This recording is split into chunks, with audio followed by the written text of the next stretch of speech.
Amigos del Buen Toreo, bienvenidos al primer episodio de Tauromaquias by Aitor. Hoy tenemos el privilegio de recibir a una figura icónica del toreo contemporáneo, un hombre que ha cautivado por todo el mundo los ruedos de la España taurina sobre todo y de la Francia taurina. Y nuestro invitado es Alberto López Simón, un torero madrileño que ha redefinido el concepto de entrega a la plaza con un estilo sereno, comprometido y lleno de sensibilidad. López Simón ha convertido cada faena en un acto poético, pero más allá del traje de luces hay una persona con reflexiones quizá profundas, vivencias intensas y una visión de la vida que merece ser escuchada. Hoy charlamos con él sobre el arte, el miedo, la evolución del toreo y qué significa enfrentarse cara a cara con lo más profundo del ser humano, en una plaza llena y en el silencio de la propia conciencia. Les damos la bienvenida a todos y esperamos que este primer episodio, este primer podcast, sea de su agrado. Y no había mejor invitado, como digo, que Alberto López Simón. Bienvenido, Alberto, y muchísimas gracias por estar aquí con nosotros. Bueno, muchísimas gracias. Para mí es un placer estar aquí con vosotros y estar un ratito hablando de nuestra pasión.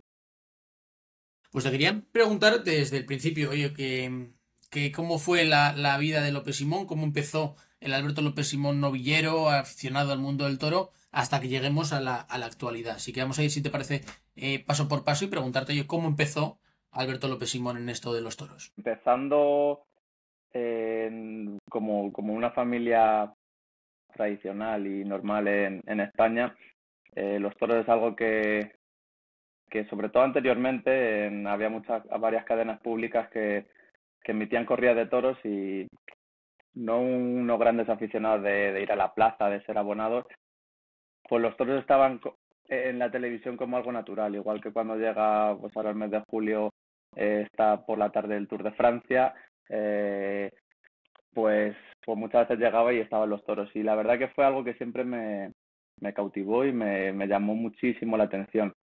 Luego también por un familiar, por parte de mi madre, tenían una ganadería en la zona de la Sierra de Madrid. Y bueno, pues yo recuerdo de niño con eso de 3 4 5 años, muchos fines de semana, pues ir a pasar el día allí al campo y tener ese contacto con los toros.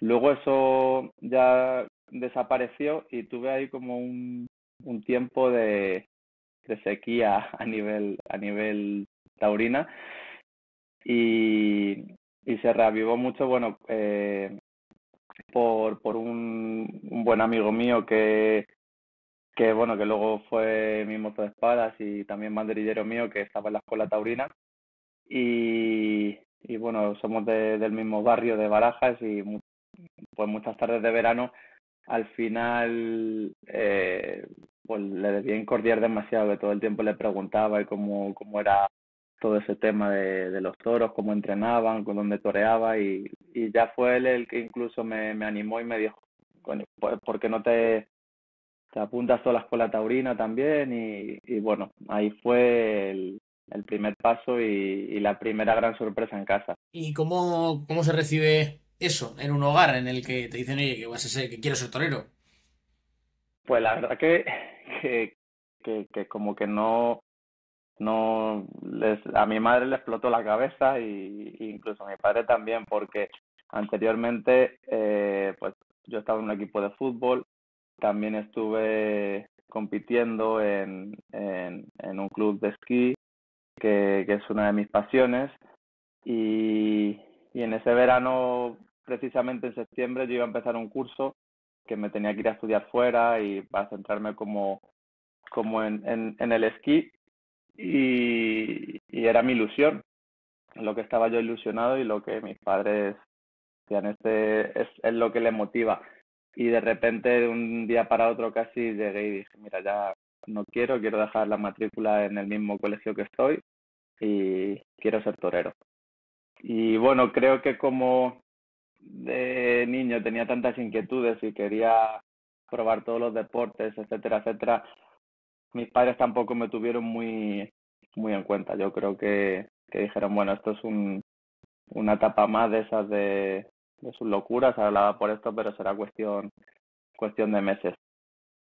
Y bueno, pues al final, nada más lejos de la realidad. Ahora, ¿cómo recuerdas el primer día que entras en una escuela taurina? Porque cuando alguien viene desde fuera es otro mundo completamente diferente. La educación que se tiene a un maestro allí no se tiene en la escuela ni se tiene en un equipo de fútbol. Totalmente, la verdad que eso es algo que yo sí que notaba mucho cuando ya llevaba un tiempo en la escuela. eh, Se respira mucho ese respeto a los maestros, a la antigüedad. Hay una educación que creo que en la sociedad a día de hoy, la juventud se está perdiendo.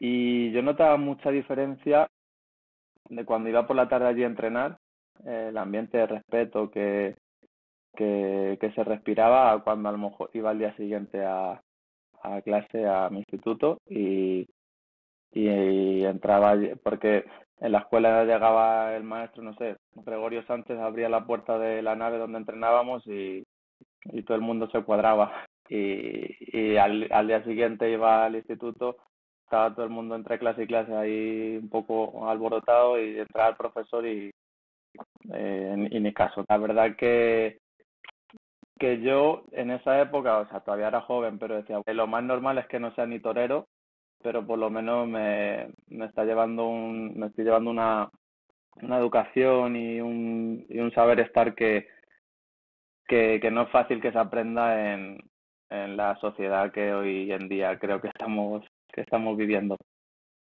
¿Cómo recuerdas el primer tentadero? Pues la verdad que con muchos nervios. De hecho, cuando yo llegué a casa diciendo que quería ser torero,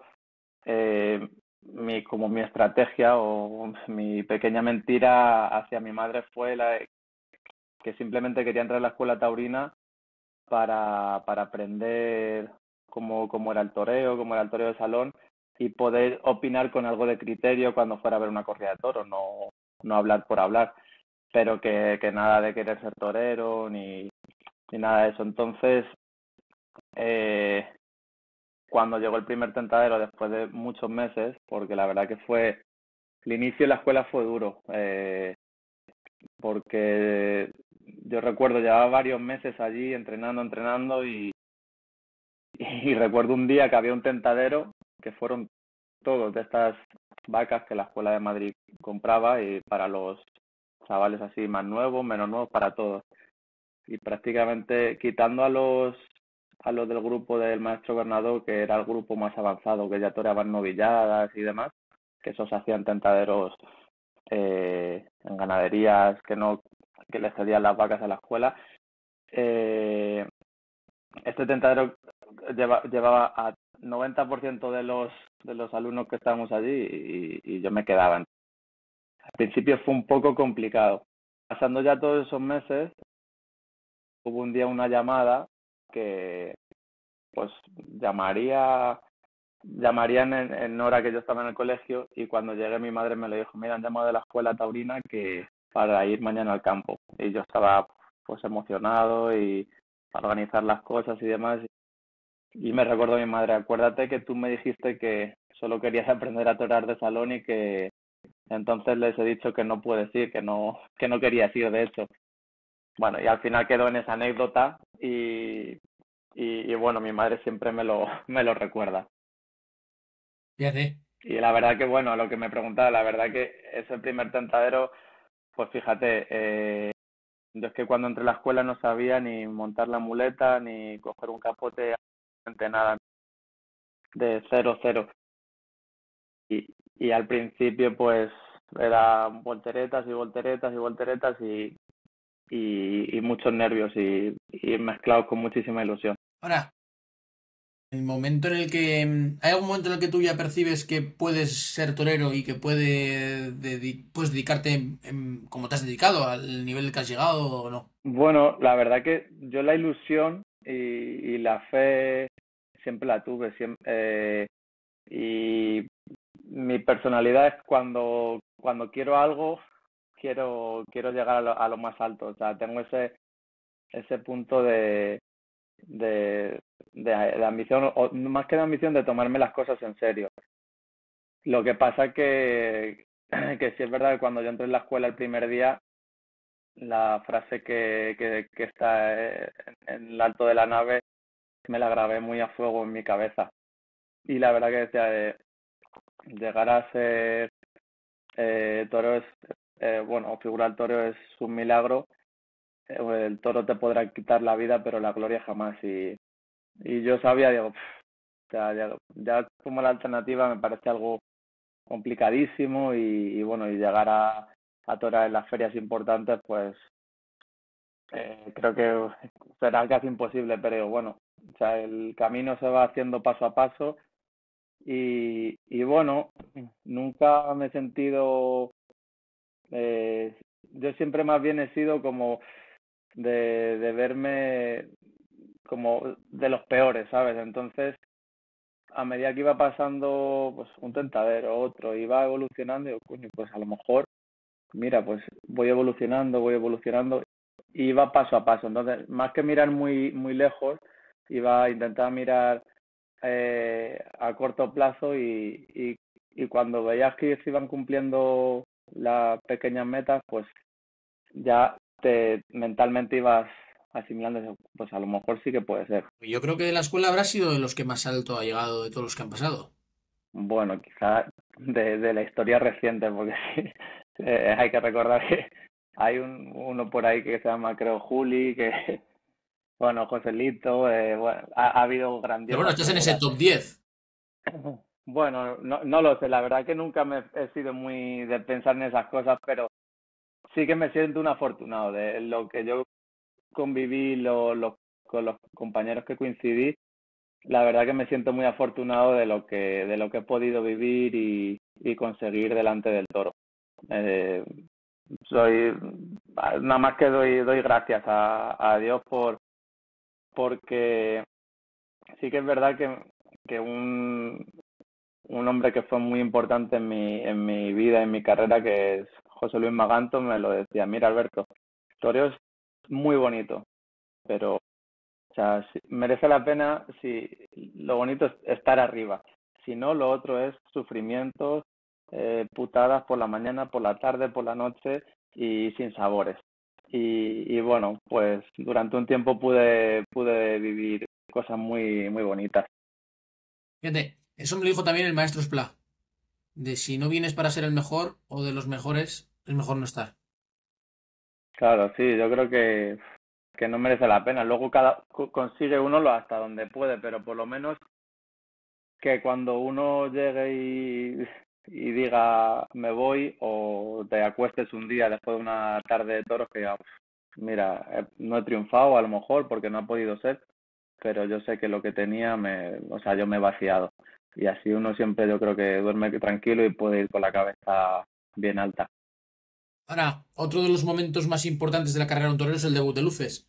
Te quiero preguntar por qué.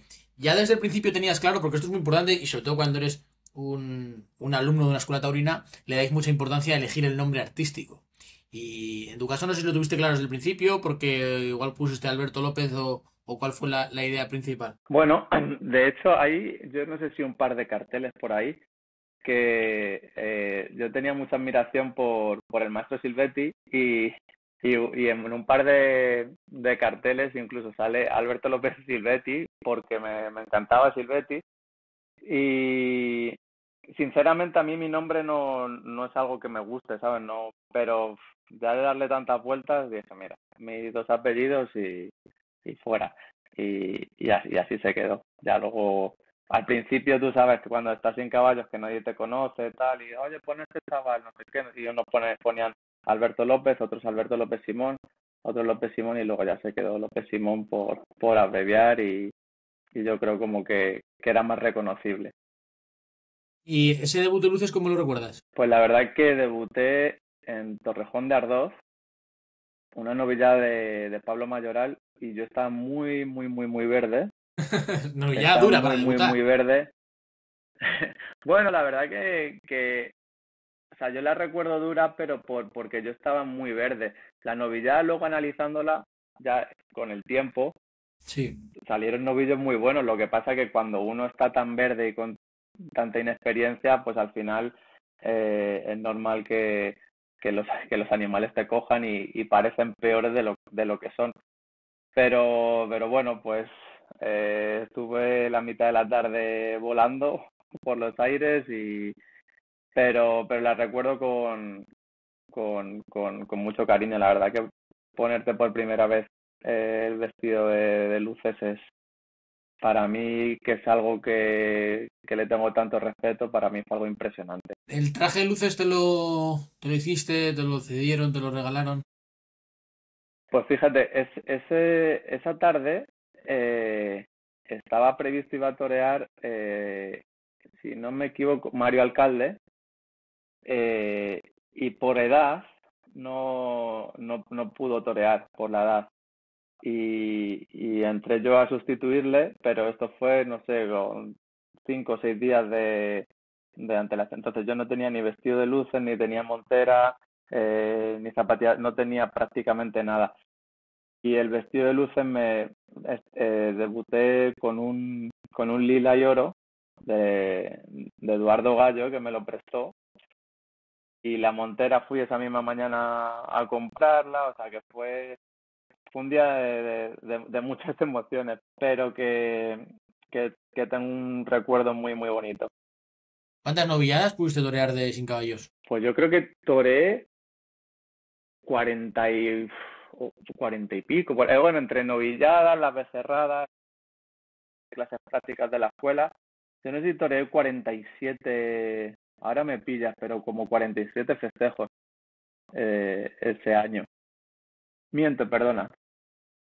Debuté ese año, toreé muy poquito, pero estaba muy verde. Y al otro año, sí, fue que fue en el 2009, fue cuando toreé como 47 festejos. Hoy en día esos son los números de un novillo sin picadores punterísimo. Sí, la verdad que el primer año que debuté estaba muy verde, pero al otro año la verdad que hice bastante campo, evolucioné mucho y, y bueno, pues de la escuela de Madrid, todas las novilladas que da, pues toreé yo creo que prácticamente todas y todos los certámenes que hacían intercambios con otras escuelas, también los toreé, quedé triunfador en pues el certamen de Málaga, el de Murcia, en las novilladas estas que hacían en Albacete nocturnas, eh, no sé, prácticamente el certamen de la Ribera de Tajuña, en casi todos esos certámenes tuve la oportunidad de ir y bueno, pues al final también cuando empiezas a torear vas cogiendo uno confianza, más ritmo y más oficio y sí que toreé bastante. ¿En esa etapa alguien te dijo que te veía con capacidades para ser alguien importante o no? Bueno, esa etapa estuvo conmigo siempre José Luis Maganto, que siempre es taurino y una persona que siempre te mantenía los pies en el suelo y bueno, pues la exigencia era altísima, entonces pues siempre uno se mantenía con los pies en el suelo y con la idea en la cabeza de que bueno, que era muy difícil. Aparte que cuando uno está en esa etapa, pues está viendo toros continuamente y viendo las figuras del toreo y la verdad que lo ve, y si uno es humilde y sencillo, es casi inalcanzable, pero bueno, al final también tenía, por otro lado, que con trabajo al final las cosas y con perseverancia también se pueden conseguir. ¿Fue en aquella época tuviste algún primer baño de sangre de estos que se dicen? Sin caballo no tuve, no tuve ninguna cornada. Eh, Voltereta, partirme algún diente, costillas, eso sí, pero gracias a Dios no tuve ninguna cornada como veo a lo mejor a algún otro chaval así que, porque cuando ya te pilla en un momento de mayor madurez y consciente de cómo sean las situaciones, pues las cornadas nunca quiere uno que lleguen, pero las puede asumir, pero hay veces que ve alguna cornada así a algún chaval sin caballo que es horrible y que a nivel mental tiene que ser muy, muy duro.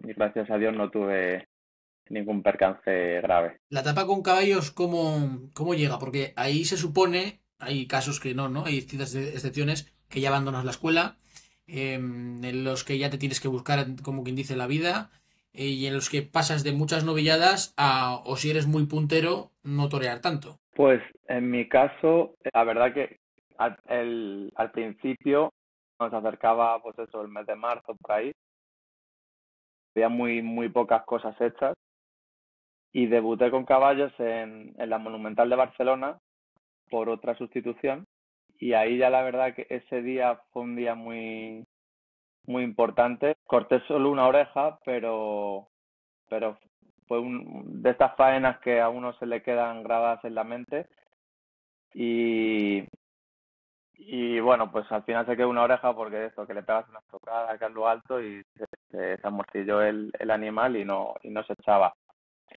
Y luego, la verdad que fue ahí de una a otra, de una a otra, de ir estando bien, como se fueron dando las cosas. Y no recuerdo exactamente, pero al final no sé si terminé toreando 35 o 36 novilladas. Hoy en día, trasladándolo ahora, es una barbaridad. Sí, la verdad que sí, que ha bajado bastante. Pero fíjate, ya venía incluso, yo recuerdo de cuando yo estaba sin caballos o de cerdista que yo veía a los novilleros con caballos y de esa época igualmente toreaba 55, 60, 65 novilladas y se ha caído poco a poco en ese sentido, que es algo que yo creo que tenemos que mirarnos, que ahora mismo con los circuitos creo que, que son un gran apoyo y creo que es algo totalmente acertado pero hay que dar ese punto ese punto de apoyo a las novilladas, que al final es donde va a venir el relevo. Esa etapa con caballos, ¿cómo la recuerdas? Porque ya es más seria. Ahí ya es cuando el aficionado te da credenciales o no te las da. Pues, pues sí, la verdad que ahí ya, aunque sin caballos ya vas a muchos pueblos y salen novillos sin caballos que son casi para novillas picadas y demás, y ves un poco la dureza, pero ahí ya es un punto más, porque eh, ya hay muchos pueblos, la Sierra de Madrid, de Ávila, esos pueblos de la zona de Toledo, que te encuentras novillas realmente fuertes y, y en el que te das cuenta de que no es ningún juego, que ya sale el toro y, y la verdad que allí a nivel de los aficionados pues sentía respaldo, obviamente con muchísimos fallos y muchísimas cosas que mejorar, pero poco a poco sentía que poquito a poco que iba evolucionando. ¿Cuál es la razón por la que no sé si eliges o se da así las circunstancias de tomar alternativa en Sevilla? Bueno, se dan las circunstancias, ¿no? Yo tampoco, aunque sea de los novilleros punteros, eh, quitando casos muy excepcionales en la historia, casi que no eliges, es donde toca y la verdad que tuve suerte, por aquel entonces me apoderaba Pepe Luis Segura y, y me llamó un día del invierno y me dijo, mira, me dio la noticia y la verdad que además recuerdo que me dijo, ¿tienes algún sitio por ahí para sentarte? Porque tampoco estaba previsto el tomar alternativa, no se sabía si a principio de temporada, al final, no era algo que hubiéramos hablado y me dijo, ¿tienes algo por ahí para sentarte? Siéntate. No, pues prepárate que la feria de abril toma la alternativa. Y la verdad que fue un shock, o sea, en positivo, pero que me quedé ahí un par de minutos analizando y la verdad que, pues fíjate, pues igual que me puede haber tocado en otro sitio de menos relevancia, pues me tocó en Sevilla, que creo que es un marco incomparable. ¿El día cómo lo recuerdas? Pues muy especial. Sevilla yo creo que siempre es, es especial por, no sé, creo que tiene una belleza en todo, la ciudad, la plaza, el olor, todo. increíble y más pues cuando es tu alternativa. Muchísimas emociones juntas y, y no sé, se te pasan tantas cosas por la cabeza desde semanas y semanas antes que al final luego todo pasa muy rápido, pero tengo un muy buen recuerdo de ese día. Imagino que las horas previas a una alternativa en Sevilla, Feria de Abril, con Morante y con Manzanares no tienen que ser nada sencillas de llevar. No, pero, o sea, para mí sería menos sencillo, Sí, ¿verdad? no quiero decir nombre, una plaza por ahí cualquiera y prefiero siempre esos escenarios, la verdad que a mí siempre me han motivado esas grandes plazas, esos grandes compromisos y estar acartelado con esos dos figurones del toreo fue, fue espectacular y bueno, pues al final cuando llegué a la plaza, llegar y verlos te sientes como un poco como en una película, como cuando esto es lo que veo yo tantas veces en el salón de casa, en la televisión, y hoy estoy aquí en primera persona. Fue muy emocionante y todavía guardo flashes de esa tarde que no se me olvidan. ¿Recuerdas lo que se te dijo en la ceremonia o no? Si te digo la verdad, las palabras exactas no, o sea, son tanto los nervios y la presión que las palabras exactas no las recuerdo, la verdad. Pero no sé, tengo flashes así y también olores. O sea, recuerdo pasar al lado del maestro Manzanares padre y que iba vestido impecable como un pincel, o sea, increíble la torería que derramaba y cómo olía de bien y no sé, tengo cosas así, olores, imágenes que no se me olvidan.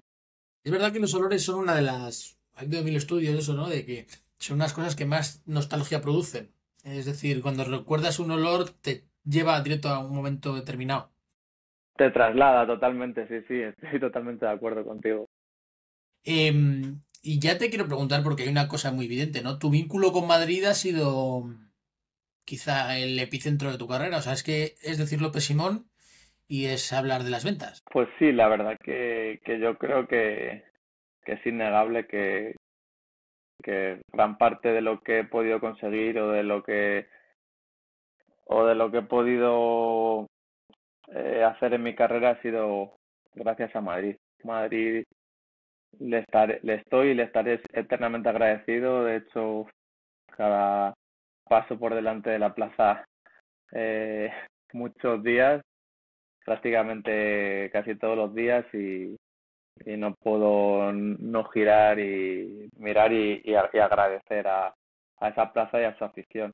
Que también he sufrido mucho en esa plaza, sí, pero lo que me ha dado y lo que me ha hecho sentir está a años luz de lo que he sufrido.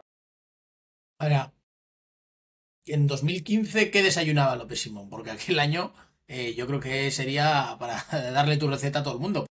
Yo no sé si se recuerda temporada tan rotunda, sobre todo por lo que pasó en Madrid, básicamente. Bueno, la verdad que ese año sí es cierto que yo hacía mucho porque las cosas se dieran y sucedieran, entrenamiento, de mentalización, pero más allá de eso también las cosas se tienen que dar y yo siempre he dicho que bueno, que para conseguir las cosas, más que tener suerte, lo que es no tener mala suerte, pero yo creo que ese año las cosas, los astros se alineaban y no sé, había alguien ahí arriba que cuando necesitaba el empujón me lo daba y era todo fluía. ¿Cómo recuerdas aquel año? Porque imagino que tiene que ser la sensación de ver que estás enrachado, que te sale todo. Pues sí, la verdad fue un poco un sueño, o sea, un sueño también, o sea, era un triunfo, pero al día siguiente, primera hora a entrenar, eh, toda la mañana entrenando, porque la verdad que fue un año también de decir a muchas corridas que no, porque tenía muy claro dónde, dónde quería llegar o qué tipo de ferias quería entrar y que quería hacerme un poco respetar y entonces tampoco toreé, podía haber toreado, no sé, el triple o 4 veces más y toreé, no sé las corridas que fueron, si 25, es que no recuerdo bien, pero muy poco. Entonces, más de la mitad del verano estaba en casa, o sea, en casa, sin torear, pero entrenando y haciendo campo para no perder el ritmo. Fue muy duro, pero de este sacrificio que uno disfruta, que uno se despertaba a las 7 de la mañana para entrenar y estaba ahí casi hasta media mañana que ya empezaba a apretar el calor, iba a casa, comía un poquito, descansaba y otra vez por la tarde al campo y la verdad que lo recuerdo eh, con mucha con nostalgia y una etapa muy muy bonita porque además para uno todo es nuevo porque no es lo mismo ir a torear a los sitios ni quedarte en el hotel más barato de la ciudad, poder ir al hotel que históricamente han ido las figuras y bueno, pues luego ya pues salir y decir, bueno, puedo ir a cenar a otro sitio que no sea el McDonald's porque es lo más económico y bueno, pues muchas cosas de esas para mí eran nuevas y las disfruté mucho, tanto yo como con los míos. Ahora, ¿cuándo te das cuenta del salto en el que empiezas ya? Porque es muy difícil meterse en los carteles de figuras y López Simón lo consiguió. O sea, se consiguió meter con todas las figuras en todas las ferias y imagino que dar ese salto tiene que ser una barbaridad. ¿Y cuándo crees que se da?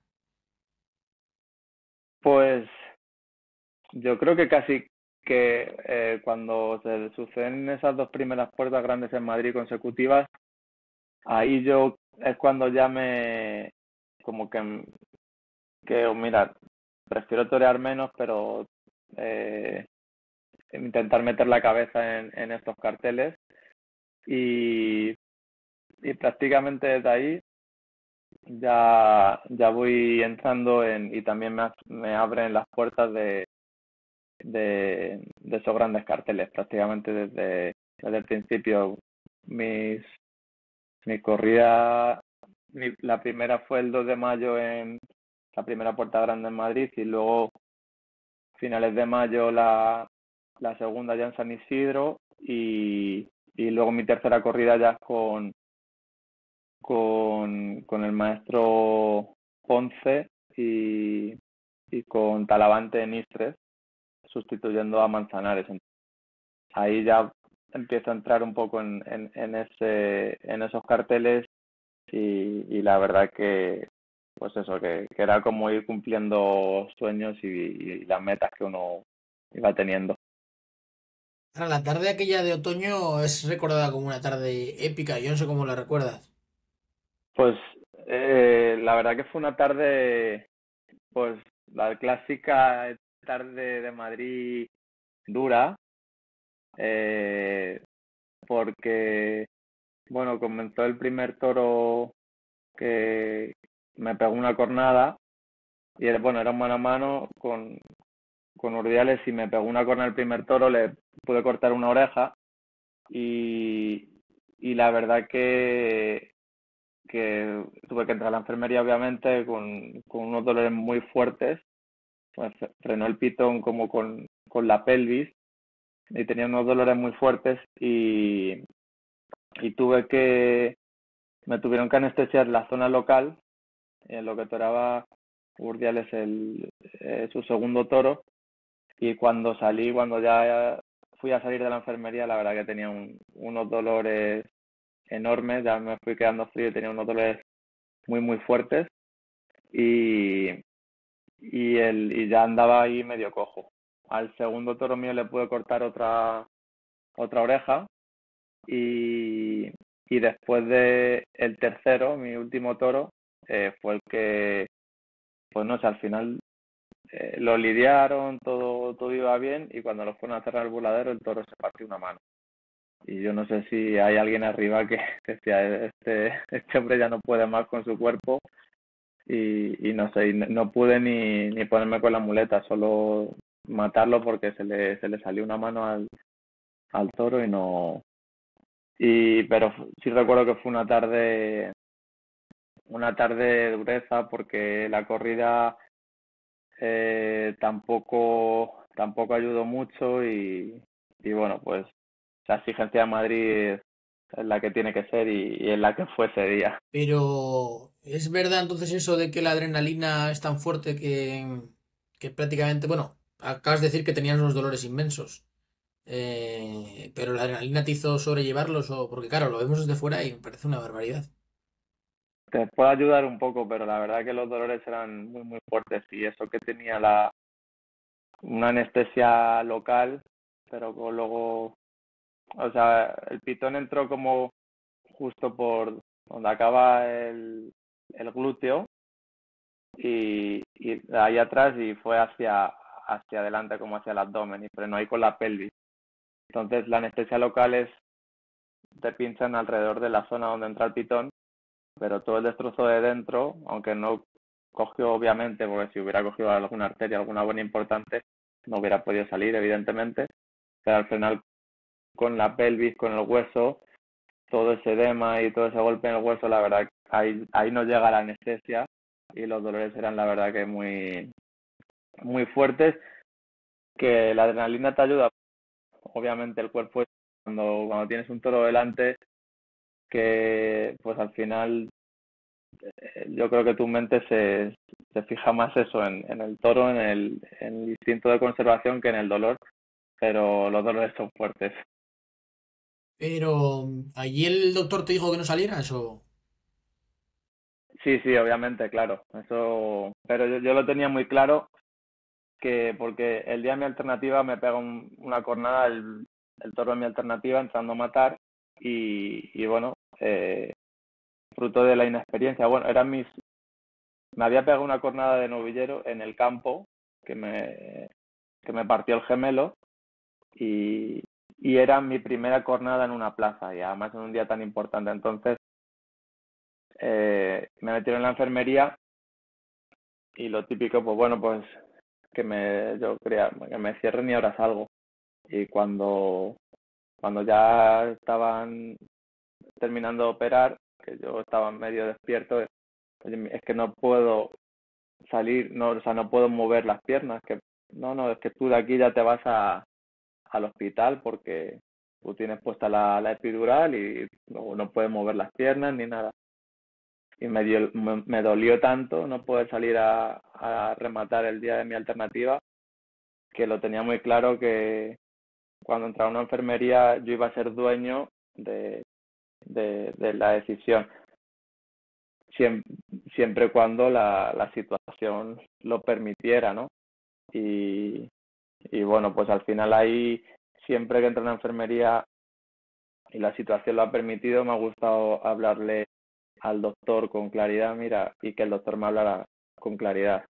Eh, y ese día pues, no tenía eh, ningún vaso importante roto más que el dolor y bueno, pues lo pude convencer, pero todo es bajo la responsabilidad de uno. Porque obviamente el doctor lo que quiere es lo que es una cornada a lo mejor con menos importante, pues si lo dejas pasar o lo que sea, pues se puede convertir en más grave y también que estás saliendo a ponerte delante de un toro a jugarte la vida con menos facultades físicas.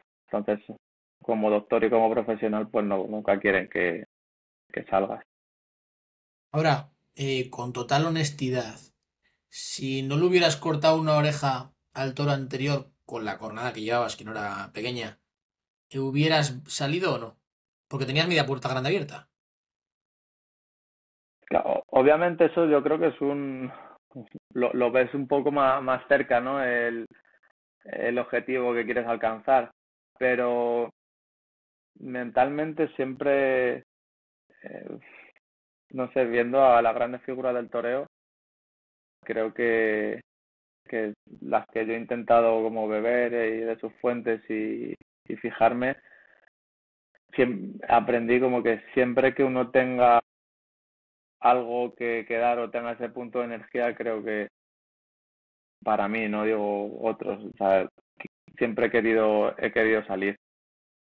Más si cabe cuando estás en una plaza como Madrid, que es el templo del toreo.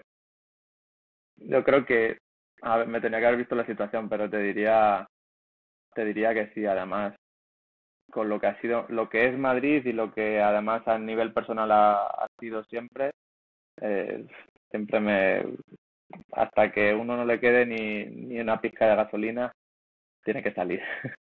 Ahora, te voy a leer unos datos.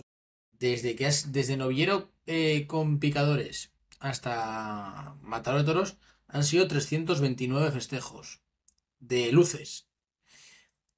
Has trescientos cortado, veintinueve sí, has cortado 548 orejas, 25 rabos, 5 indultos y 678 toros lidiados. Es una barbaridad. ¿Cuántos toros? Es que yo no tengo esas estadísticas, luego me las tienes que pasar. De las palos son 678. Joder, sí, sí, Si te sí los ponen a que todos uno son en unos uno, igual cuantos. pasas un mal rato, ¿no? Joder, igual me tiro ahí un par de meses.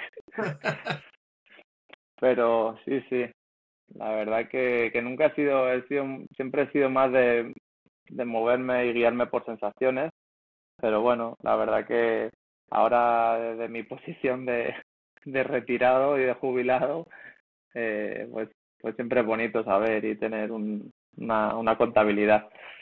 De hecho, mira, si llevamos la cuenta de Plaza de Toros de primera, Puertas Grandes son una barbaridad también.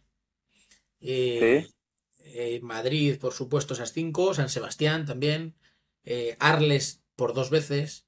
También hay que decir que hay muchas plazas como Sevilla, ¿no? Que hay Puertas del Príncipe, Puertas Grandes, ¿no? Pero también sí, tienes Mérida, Venezuela, Nimes, también Mont de Marsan, Cali, Dax, Lima, Bayona, Málaga, Beciers, Pamplona, Zaragoza, Aguascalientes y Valencia, que seguramente es tu segundo cetro después de Madrid. sí, pues Valencia la verdad que es una plaza que, que el público es increíble como es de entregado con el torero.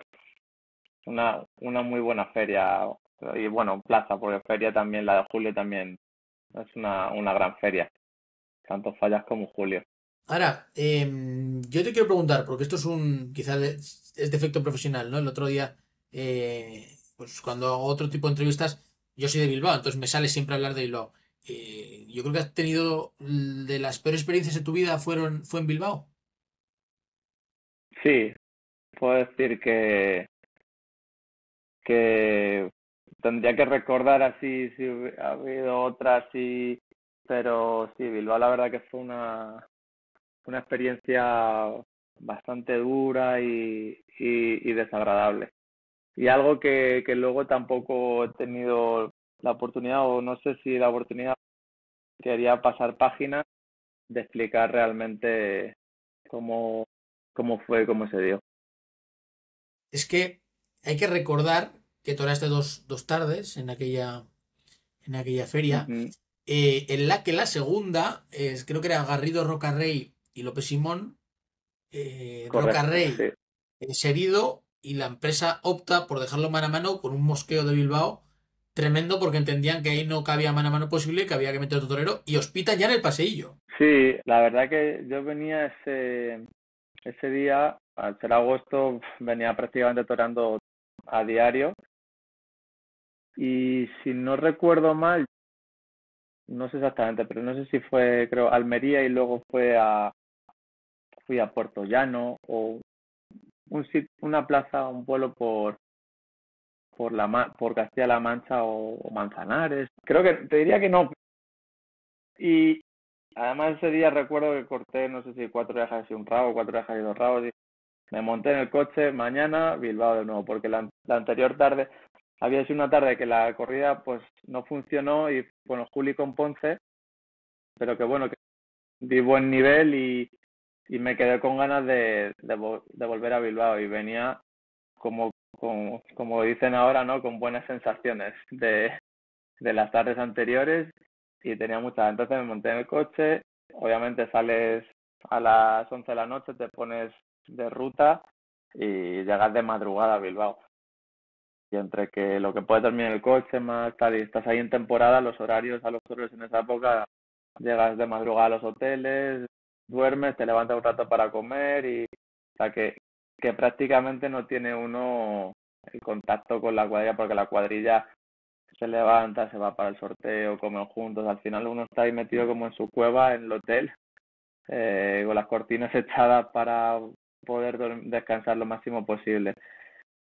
En ese transcurso de viaje que yo estaba en mi coche y viajando, pues se debió ir fraguando todo el tema de si sustituían, si no, si cómo iba a quedar esa corrida del día siguiente. Entonces yo llego al hotel, me echo a dormir, me despierto por media mañana, mediodía, como mi plato de pasta como era habitual y me vuelvo a echar a descansar. Y cuando ya me despierto un ratito antes para despejarme, para calentar un poco,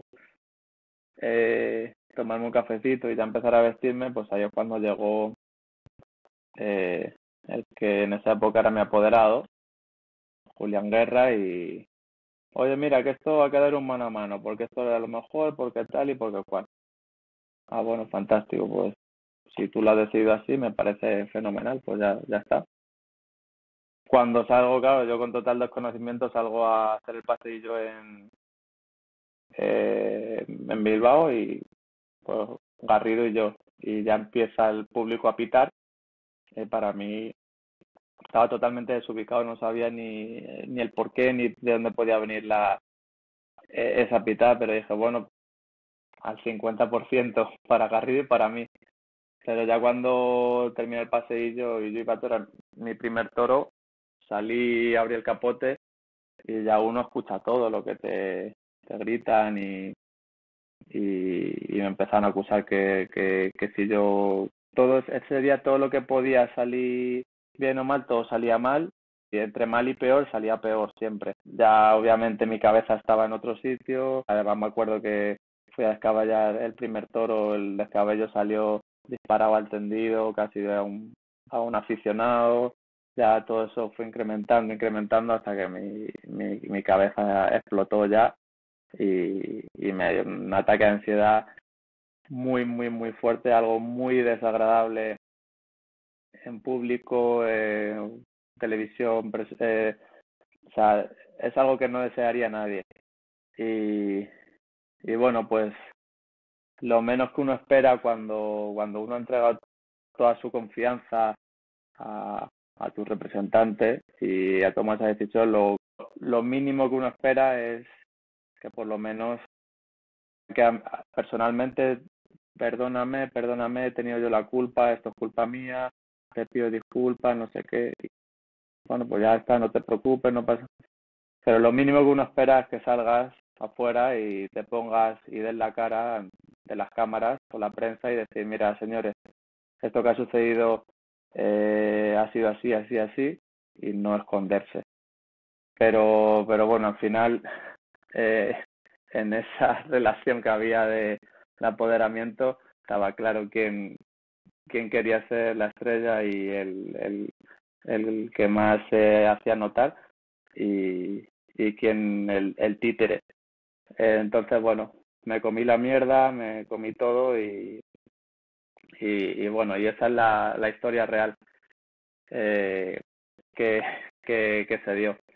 Pero bueno, tanto con la familia Jiménez, tanto con Borja como con Javier, eh, la realidad la saben y fíjate, o sea, para mí hubiera sido, además esa temporada que, que venía toreando tanto y bueno, que fui el que más toreé, que no tenía ninguna necesidad Sí.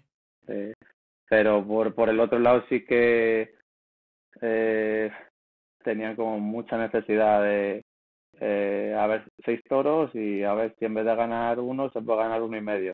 Y si lo dejamos en mano a mano en vez de esto se gana este poquito más, pues venga, mano a mano.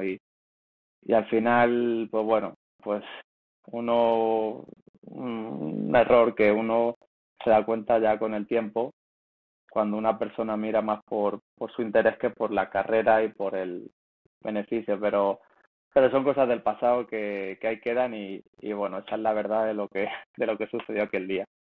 Sí, porque quizá el error de ese día no es controlable. Lo que igual es controlable es la decisión del momento en el que se acepta este acuerdo, ¿no? De que te lleve la carrera durante toda la temporada.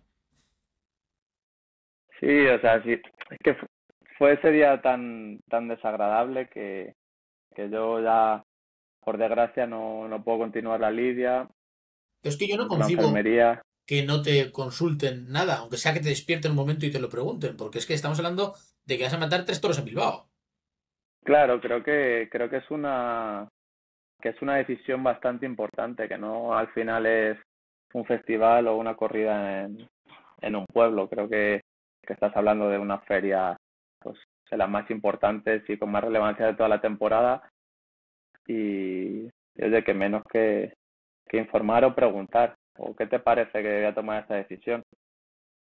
Pero bueno, al final uno también tiene que hacerse responsable de los actos y quizá yo pues, confié en quien no debí confiar y lo asumo y ya está. Pero bueno, fue duro porque entrar en esa situación, por ejemplo, en la enfermería con ese ataque de ansiedad que te empiecen como a sedar o poner historias y tal y que lleguen y te entren llorando, lo siento, te pido disculpas, esto, y que más allá de buscar responsabilidad, decir, venga, somos un equipo, vamos para adelante, que lo vamos a superar, y que según salga la enfermería tenga que escuchar yo, me cago en tal, me cago en cual, esto nos va a costar el año que viene 1 millón de euros, la tontería esta del ataque de ansiedad. Es duro, sobre todo cuando es la persona en la que más has confiado y has entregado la rienda de tu carrera, pero bueno. Porque en aquella temporada, bueno, en aquella tarde ya decides dar por finalizado eso o en qué momento. No, al final, eh, no sé si yo por mi personalidad o la otra persona por la suya, eh, hablan, venga, venga, para adelante, que esto no sé qué, que esto no sé cuándo, y uno como que no quiere creerse las cosas, pero no, continuó, no, y de hecho yo tenía, porque ese día fue muy duro y necesitaba parar y cortar la temporada, ni paré, al final a los 2 días toré 6 toros en San Sebastián de los Reyes, y, y al día siguiente cogí una sustitución en Colmenar Viejo, y o sea, fue un no parar, y a nivel mental me pasó factura. Quizá en aquel momento te hubiera hecho falta el que ahora hay un personaje que se llama el coach, ¿no? Que el que os anima un poco, ¿no? En esos momentos. Más que el coach, hacerme fiarme más y guiarme más por mi instinto. Pues a veces a ti la mente te dice Sí. por aquí no, por aquí no, por aquí no, pero dices, ¿por qué? Y al final, eso es una de las cosas que los últimos años, Alberto, escucha más a tu instinto y tira por ahí que normalmente hubiera acertado muchas más situaciones y la que no, por lo menos te equivocas tú. Pero, pero bueno, todo te da madurez y te da aprendizaje en esta vida.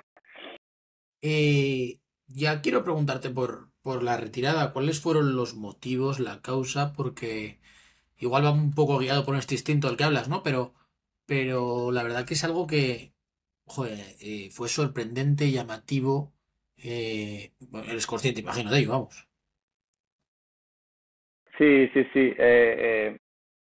Bueno, sí es verdad que como te comentaba al principio, siempre como que he creído y bueno, me enseñaron desde niño que el toreo es, o sea, lo que siempre dice el toreo, categoría, tal, grandeza, más allá de no estoy hablando para nada de lo material, eh, de ahora ya un par de años que no me sentía feliz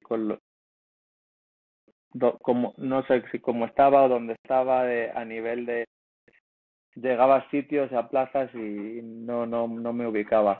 Y estaba dejando de sentir esa felicidad, esa emoción, ese salir día con tu capote y arrancar el paseillo, que son ese paso doble y yo se me ponían los pelos de punta muchas tardes y intentaba, mi mente era decir, Alberto, venga, emocionate, venga, siente esa ilusión, esa motivación y no era capaz. Y ya me iba rondando, pero hasta que llegó un punto que dije, mira, creo que no es la manera de seguir, creo que la profesión que me ha dado todo en esta vida, eh, hasta estoy empezando a sentir quizá rechazo y no quiero y decidí dar un paso a un lado y disfrutar y como aficionado. Y la verdad es que fue dar un paso al lado y, y empezar a ver más toros, empezar a disfrutar muchísimo más y de la tauromaquia en general. Pudo ser también reflejo de lo que has hablado antes, ¿no? De que se te exprimió tanto en tan poco tiempo que llegaste ya desgastado hasta en esos años, ¿o no? Puede ser También hubo una pandemia de por que, medio, ¿eh? que luego quizá con la experiencia y viéndolo ya con la perspectiva que da el tiempo, eh, quizá hubiera tomado otras decisiones o hubiera llevado la carrera de otra manera, pero eso no vale, al final es el aquí y ahora y no sirve de nada el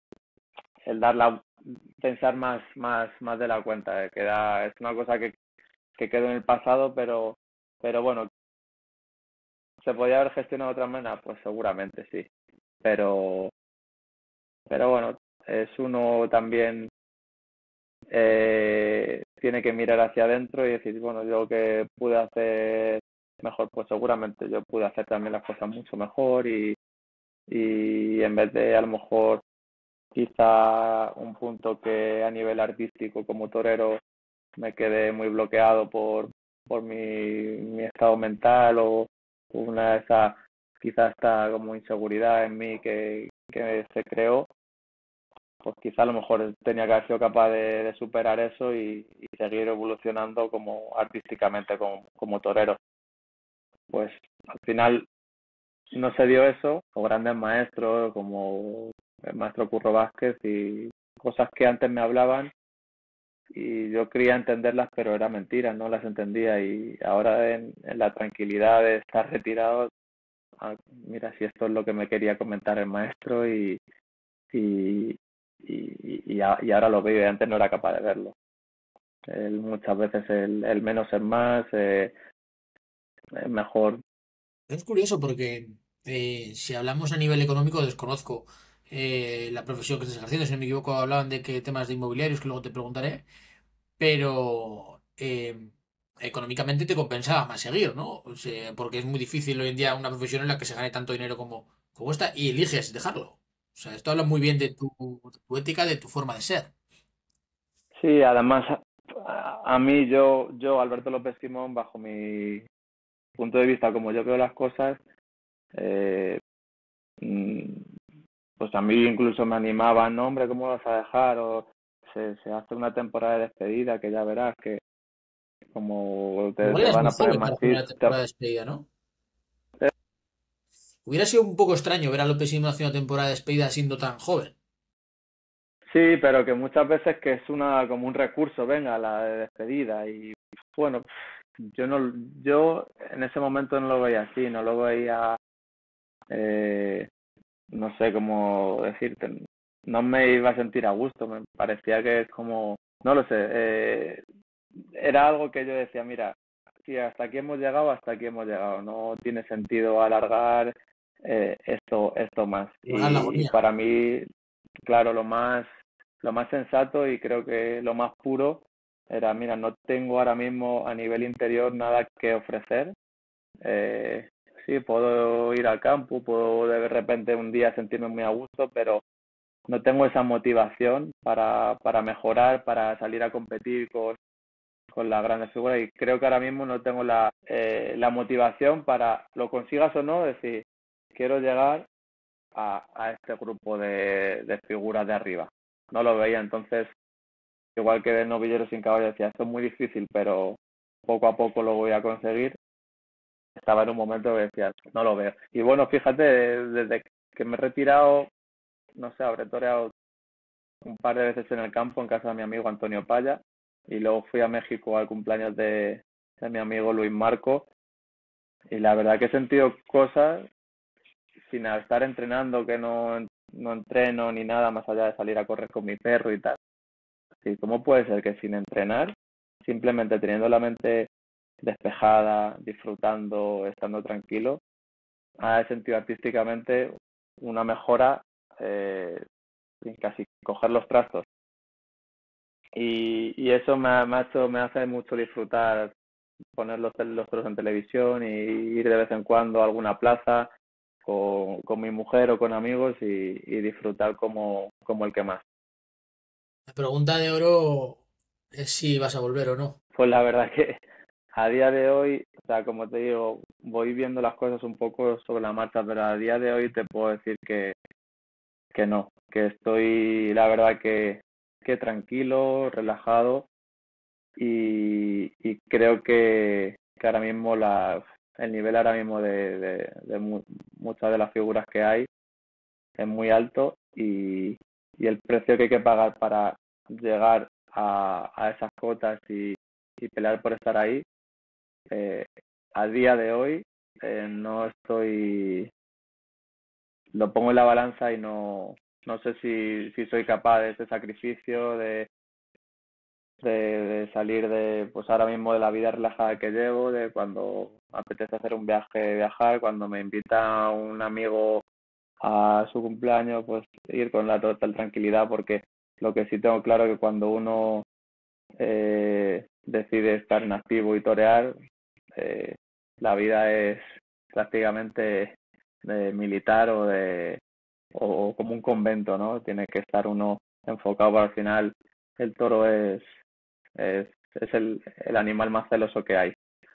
Sabe, no hace falta que se lo expliques, él sabe lo que entrena, lo que estás pensando en él y el tiempo que le dedicas. Y así se refleja en la plaza. Y creo que ahora mismo no me lo planteo. Imagino que te habrán llegado ofertas, ¿no? Tanto de apoderamiento como de reapariciones. Bueno, hay veces que muchas veces te preguntan y eso, pero nada formal, o sea, ni que fuera yo Manolete, No, pero hombre, ni lo como ves iguanas, antiguamente que, echas la vista atrás en el currículum tuyo y es que es envidiable. bueno, te lo agradezco mucho, pero bueno, ahora mismo la verdad que tampoco creo que me eche nadie de menos ahora mismo tampoco en el toreo, ¿sabes? Entonces, si algún día sintiera esa necesidad de decir, me ha quedado algo por decir, pues, y estoy preparado para sacrificar mi vida por el animal que me ha dado todo, dar el paso, pero a día de hoy creo que no, que no es momento y que el cuerpo no me pide más allá de a lo mejor torear una becerra, un novillo rodeado de cuatro o cinco amigos. Em, Volviendo para el día que dijiste que ya no seguías, ¿quién fue la primera persona a la que se lo dijiste?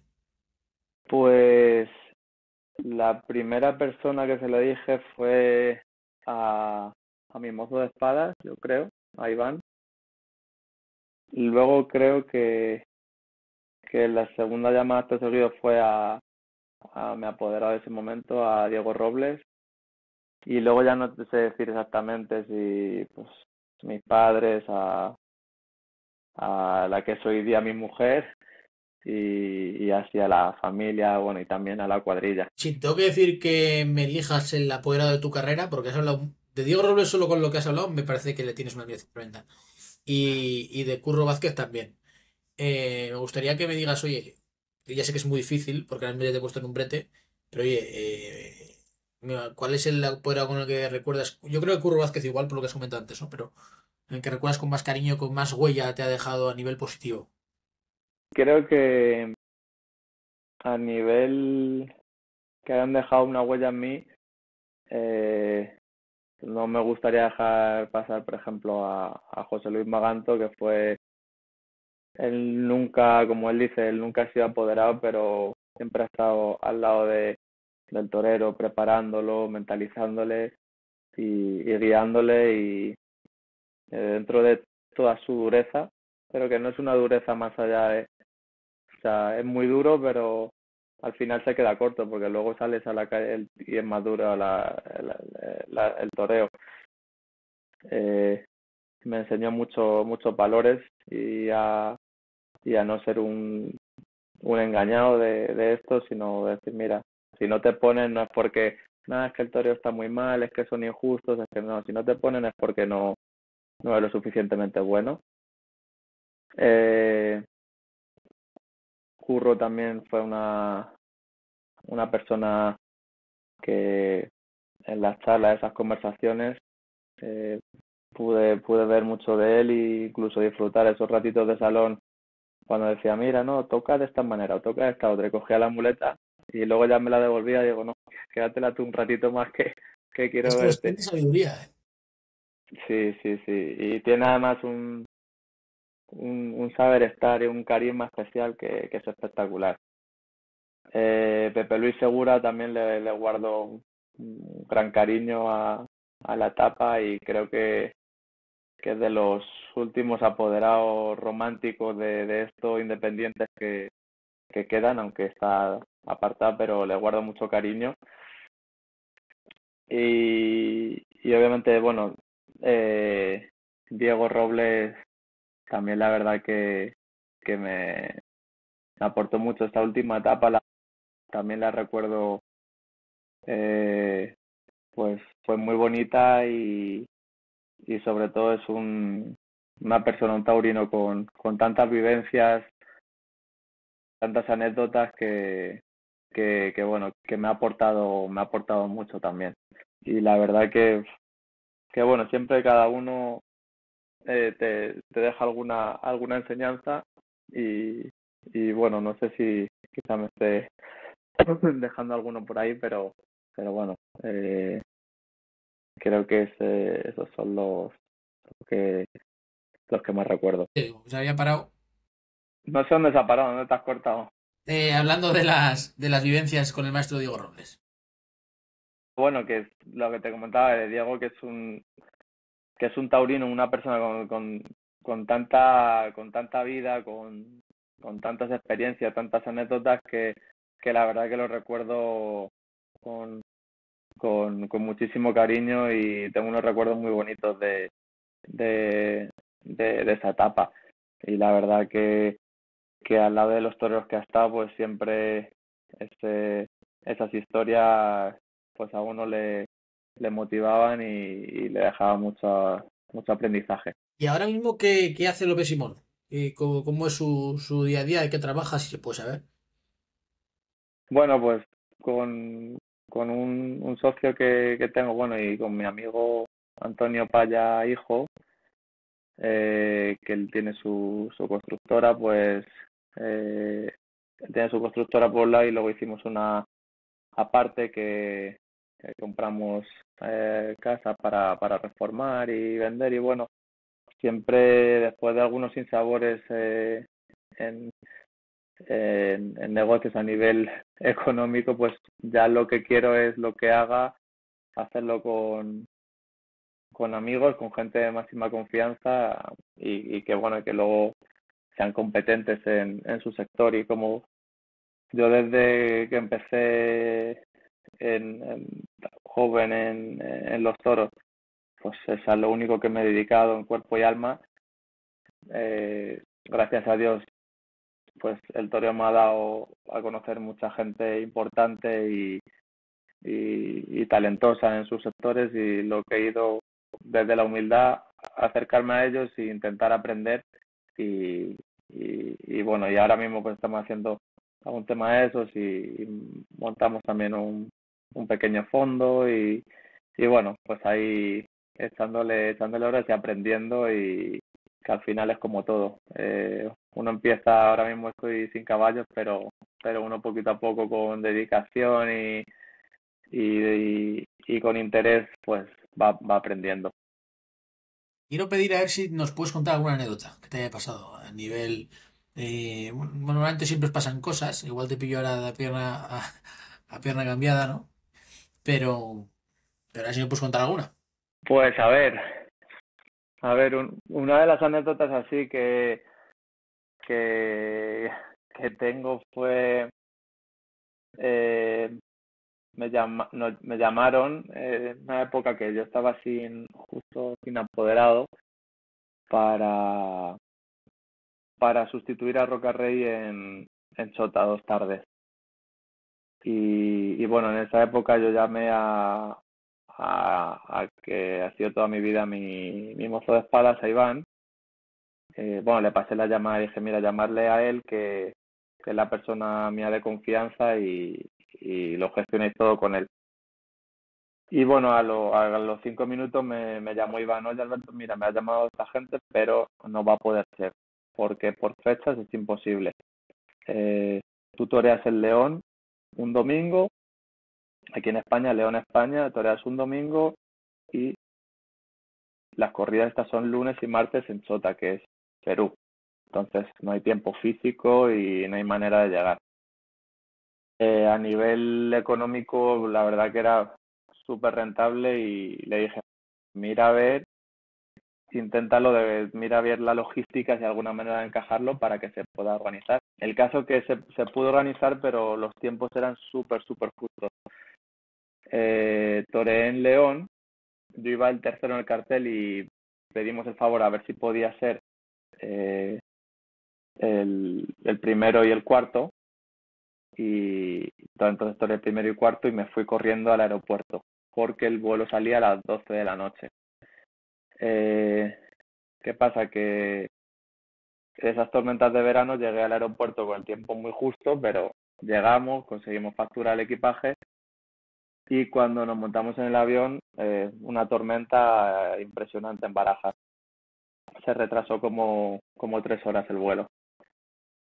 Lo que ocurría que la conexión que teníamos desde Lima a Chiclayo, que es el otro aeropuerto, la perdíamos. Tuvimos que retrasar, coger otro vuelo más tarde a Chiclayo y ahí teníamos organizado 2 coches, 2 todoterrenos rápidos para ir la cuadrilla y todo el equipaje rápido por esas carreteras de la montaña, por allí por Perú. Al final llegamos, perdón, mentira, teníamos un autobús, una furgoneta grande para ir cómodos, pero íbamos a ir más lentos. Al final tuvimos que ir en 2 todoterrenos, apretadísimos como podíamos, corriendo, corriendo, corriendo, y llegué, si la corrida era a las 3:30, llegué a las 3:20 al patio de cuadrillas. Estaban mis dos compañeros, Fandi y Castella, vestidos allí y me tuve que vestir en la enfermería de la plaza, deprisa y corriendo. No me dio tiempo a nada ni a afeitarme. Bueno, la barba era de un día que casi ni se notaba, pero la verdad que fue un poco angustioso el trayecto y todo fue por el retraso que hubo aquí en Madrid por una tormenta. Pero bueno, al final todo salió todo salió bien y bueno, esta es una de así que se me ocurre así a bote pronto, pero bueno, la verdad que los pero otra cosa no, pero anécdotas al final te suceden muchas cosas por ahí. ¿Qué tal se dio luego la tarde? La verdad que fue fantástico, ese año sobre esa y al día siguiente me dieron triunfador de la feria y fue la verdad que un éxito y Entonces con para ese, repetir con el ese plan, ¿no? recuerdo. El plan de llegar tan justito y tal. Sí, sí, sí, pero a mí me gustaba llegar un poquito, no me gustaba llegar con mucho, mucho tiempo a la plaza, pero tan justo tampoco, la verdad.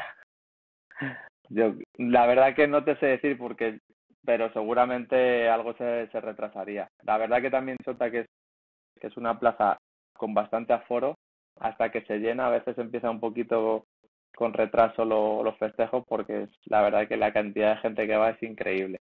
Pero seguramente a lo mejor se retrasó 4 o 5 minutos, pero me vestí pues, en tiempo récord. Para ir finalizando, la pregunta que hacemos a todos, quiero que nos cuentes la mejor corrida de toros hasta de tu vida.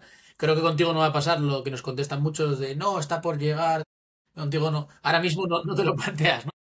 Y la que digas tú, oye, pues este día por ningún lado. Igual fue la de Bilbao, ¿eh? Pero bueno, igual pues para que me digas. Pues, a ver, te diría de la peor, obviamente, la que más sufrí como torero, como persona, y fue obviamente esa tarde de Bilbao. Y la verdad que, fíjate, como la plaza que más he disfrutado fue en el certamen sin caballo de la Malagueta, el día de la final. Para mí, que uno está sin caballo acostumbrado a torear plazas portátiles en pueblos y tal, que llegar a esa plaza de Málaga que estaba prácticamente llena, esa banda, como suena la banda de Málaga y tal, la verdad que ese día fue un día de unas emociones increíbles que muy poquitas veces las superar, yo creo que no las he superado nunca, pero y igualar muy poquitas. Y fíjate que te diría que me quedaría con ese día. Fíjate que lo normal sería decir, pues Madrid, a hombros o Dax o Valencia o plazas de primera, pero De fíjate que emociones de muy triunfos sí, emocionante. pero luego de puertas grandes, de tal, pero ese día haciendo el paseillo iba con, con, con los vellos de punta de arriba abajo, la verdad. Y, y la verdad es que no sé, no, es algo que lo tengo ahí metido en la cabeza y no se me va. Me quedaría con esta tarde quizás. Vale, ya para finalizar, el test de preguntas rápidas. Contestar rápido, un margen de unos 10 segunditos y, y ver pues por dónde van los tiros. En primero, tu plaza favorita. Madrid, El torero que más admires. en activo José Tomás eh, y retirado Manolete. ¿Cuál ha sido el toro que más te ha marcado? No ha hecho retirado, bueno, que no vive Manolete. El No, toro que más, pues, el toro que más me ha marcado. Hay muchos, muchos toros importantes en, en mi vida, pero recuerdo un toro, mi segundo toro de mi segunda Puerta Grande de Madrid, un toro de las Ramblas. Fue muy, muy, muy complicado, pero que sentí una conexión en- entre el toro y yo, eh, y que sabía que me iba a dar el triunfo más allá de, de que no fue nada fácil y que fue muy complicado. un momento inolvidable en tu carrera. La primera Puerta Grande de Madrid. Un lugar donde siempre has querido torear y no se ha podido dar. Donde he querido torear, toreado en casi todos, pero quizás sí de las ferias así que de las pocas que puedo decir que no he toreado, que no he debutado, ha sido Santander. Nunca llegué a debutar en Santander. Fíjate, es una feria además súper cariñosa y muy. Yo digo que es como el Puerto Santa María trasladado al norte. Sí, sí, sí, fíjate que yo siendo de Madrid, que a lo mejor pegaba más ahí, y luego en el Puerto toreaba muchísimo, muchísimo, y he tenido grandes triunfos allí. Bueno, sí, también hay una plaza que no llega a debutar, y por el amor que lo tengo a ese país y todo, me hubiera encantado, que fue la Plaza México. Un truco que le puedas dar a un torero antes de una corrida de toros importante. Trucos para relajarse, desconectar, aliviar tensiones. Truco no hay ninguno. Aquí, cuanto uno más preparado llegue y con la conciencia más tranquila, es el único truco que hay. Entrenar para que cuando llegues allí vestido al patio de cuadrillas digas que no te pase ningún pensamiento por la cabeza de y si hubiera entrenado un poquito más. Y ya por último, ¿quién te gustaría que fuese un próximo invitado? No tiene por qué ser famoso, ¿no? Pero dentro del mundo del toro, que creas que podría ser alguien bastante sorprendente. Lo de toreros o Los banderilleros, mozos de espadas, aficionados, mayorales. yo creo que fíjate que Andrés Calamaro sería un, un es un pedazo de artista y creo que es uno de los defensores ahora mismo de la tauromaquia a nivel mundial y que no tiene ningún tapujo. Tanto él como también otro gran amigo, Domingo Zapata, que creo que a nivel internacional hace una defensa de la tauromaquia increíble y atraen a mucha gente más allá de los aficionados, gente internacional. Pues invitación lanzada y se me ha venido a la cabeza una imaginación preciosa que será la reaparición de López Simón en Palma de Mallorca con la corrida zapatista. La verdad que sería fantástico. No será porque no me lo dice él mucho. Estaba hace poquito tiempo con él y me lo dice. La verdad que sería muy bonito, pero él sabe en el punto de mi vida en el que me encuentro ahora mismo y la verdad que yo que paso tiempo de vez en cuando con él, es increíble cómo hace llegar la tauromaquia y cómo se la explica a gente de todos los lugares del mundo y gente muy relevante. Pues Alberto López Simón, te quiero dar las gracias por este rato porque ha sido un auténtico placer escucharte, conocerte un poco más, quizá conocer cosas que no sabíamos muchos y que pues que da pena, ¿no? Que no se sepa porque la realidad es completamente diferente a lo que muchas veces vemos en un ruedo. Y la verdad que me ha sorprendido gratamente, ¿no? La humildad que tienes después de lo que has vivido, que te digo que desde fuera es una carrera envidiable y que, oye, ojalá podamos dentro de un vamos a ver un López Simón completamente renovado. Igual que se ha visto a muchos toreros cuando han vuelto, se han vuelto con toreros completamente diferentes y han mostrado lo que querían mostrar desde el principio. Así que de verdad te quiero dar las gracias por este rato y que ojalá, oye, tu vida personal vaya igual de bien que te fue tu carrera en los ruedos. Pues muchísimas gracias, te lo agradezco y ha sido un placer estar este ratito de charla y hablando de lo que nos gusta. Y enhorabuena también por este podcast. Me abonaré y me haré seguidor para escucharos cada semana. Y bueno, ahora no tengo redes sociales ya hace bastante tiempo, pero era fiel seguidor tuyo. Así que te mando un fuerte abrazo. Un fuerte abrazo, maestro López Simón. Muchas gracias. Un abrazo, chao, chao.